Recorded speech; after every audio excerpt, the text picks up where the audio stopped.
Se lo comentábamos al inicio del programa. Por primera vez desde que comenzó el nuevo gobierno federal, el número de homicidios en México descendió, por lo menos en abril, ligeramente, pero descendió.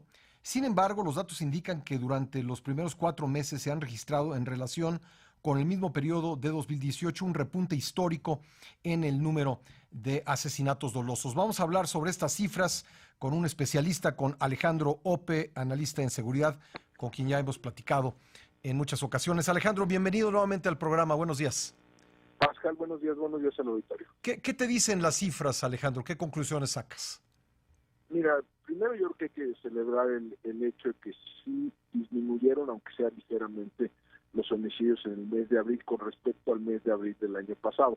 Fue una disminución de 2%, aproximadamente 50, algo más de 50 homicidios menos que en el mismo mes del año pasado. Eso sin duda es positivo.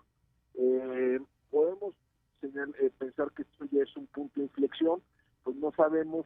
Yo creo que hay algunas razones que nos invitan a la cautela. Una en particular, una buena parte, esta caída está explicada fundamentalmente por lo ocurrido en el estado de Guerrero. En Guerrero hubo una disminución de 44% en el número de homicidios con respecto al mismo mes del año pasado. Esto es resultado de una política pública, de una estrategia de seguridad del gobierno, de una intervención federal. Pues no, realmente no hay mucha evidencia que eso sea así, sino más bien parecería ser resultado de un factor exógeno. En específico, la creciente sustitución de la heroína por fentanilo en los Estados Unidos y la consecuente caída en los precios de la amapola. Es algo que ya se ha venido documentando de manera amplia en estos últimos meses. La amapola en las zonas de producción ha caído de 20,000 pesos el kilo, la goma ha caído de 20,000 pesos el kilo a 6,000 o 3,000 en algunas regiones, ¿no? Se ha sido una caída abrupta y muy significativa, y eso puede haber redujo el tamaño de la economía criminal de la región y por lo tanto probablemente el incentivo a capturar esa renta, ¿no? Sí. Ahora, una pregunta en esto. Digamos, quienes antes sembraban amapola porque era, pues, la goma de opio era lo que se demandaba en Estados Unidos, ¿no se están dedicando a otras actividades criminales? Puede ser, algunos de ellos sí, otros, digamos, por los que estaban, digamos, en el punto más bajo de la cadena alimenticia del narcotráfico, estaban en la zona, en la producción más primaria, probablemente no. Algunos pueden estarse algunos pueden estarse moviendo el fentanilo, pero el fentanilo, por ejemplo, es mucho menos intensivo en mano de obra, ¿no? que la heroína, ¿no? Y se importa en gran medida, ¿no? Se importa en gran medida, y aún cuando se produce, se importan precursores, se produce en México, pues requiere mucho menos personas que lo que requiere el cultivo y procesamiento de la amapola, ¿no? Oye, Alejandro, y como hipótesis, dado que yo he leído que buena parte de este fentanilo llega pues desde India y China y buena parte llega al puerto de Manzanillo, ¿la violencia que hemos observado en Colima tendría que ver con eso?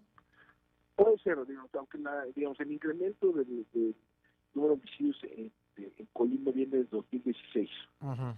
De acuerdo. Entonces, no estoy muy seguro que esté asociado necesariamente a este fenómeno. Ciertamente, el control de los puertos marítimos ha sido una causa, un motor de violencia en diferentes momentos, en diferentes puntos del territorio, ¿no?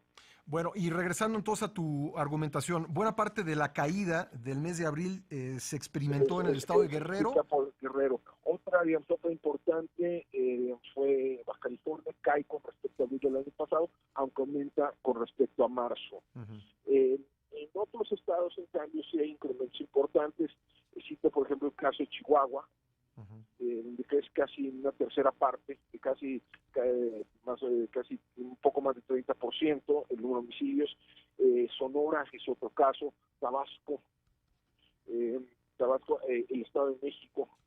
Entonces hay un buen número de estados, y algunos de ellos estados con mucha población, donde sí sigue la tendencia al alza. En general, se incrementó abril contra abril en 16 estados, aumentó en 16 estados, disminuyó en 15 y se quedó igual en uno, que es Nuevo León.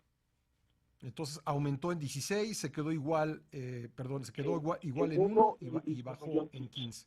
Disminuyó en 15. Entonces, estamos ya en un punto de inflexión. Ojalá, realmente ojalá, yo creo que todos deseamos que se frene la escalada. Hay que mantenerse atento. Yo sí invito la cautela por la distribución regional de la caída. Sí. Y habrá que esperar a los siguientes meses, ¿no? Normalmente, y eso sí vale la pena anticiparlo, en los meses de verano tiende a aumentar el número de homicidios. Entonces yo anticiparía que en los meses de junio, julio, agosto vamos a ver un incremento importante. Muy bien. Oye, y otra cosa, a raíz del multihomicidio, de la masacre en Minatitlán, se desplegó ahí la Guardia Nacional. Ayer platicábamos con el periodista Ignacio Carvajal, periodista de la zona, y nos decía que bueno, ese despliegue pues duró 2 semanas y luego se fue. Es que yo creo que ese es un problema de fondo para la estrategia del gobierno y para la Guardia Nacional en específico. Es decir, los números no dan, ¿no? Es decir, déjame poner, el secretario Durazo ha hablado que hay 61,000 elementos de la Guardia Nacional desplegados, que no pertenecen a la Guardia Nacional, ¿no? Son elementos de Policía Militar, Policía Naval y Policía Federal. Pero eso no alcanza para cubrir el territorio. Piénsalo de este modo, a Minatitlán, según la información oficial, se habían desplegado 1,000. O sea, para una sola región del país. De las 266, ¿no? En que han dividido. Ahí ya llevaban 1,000, ¿no? Y se le añaden los 2,300 de Tijuana, ahí ya te comiste casi el 5% de estado de fuerza. Claro. En esos dos. Entonces, la realidad es que hoy con el estado de fuerza disponible van a tener que estar correteando el problema continuamente, ¿no? Entonces, la ilusión o la promesa de tener presencia permanente, pues tendrá que esperar a que se den los esfuerzos de reclutamiento. Y los esfuerzos de reclutamiento, pues ahora no son tan sencillos. Sí. No son tan sencillos, y los esfuerzos de reclutamiento y formación, pues toman tiempo, ¿no? Sí.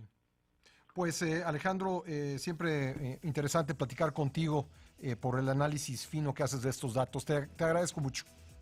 Muchas gracias, Pascal. Un abrazo, gracias. Alejandro.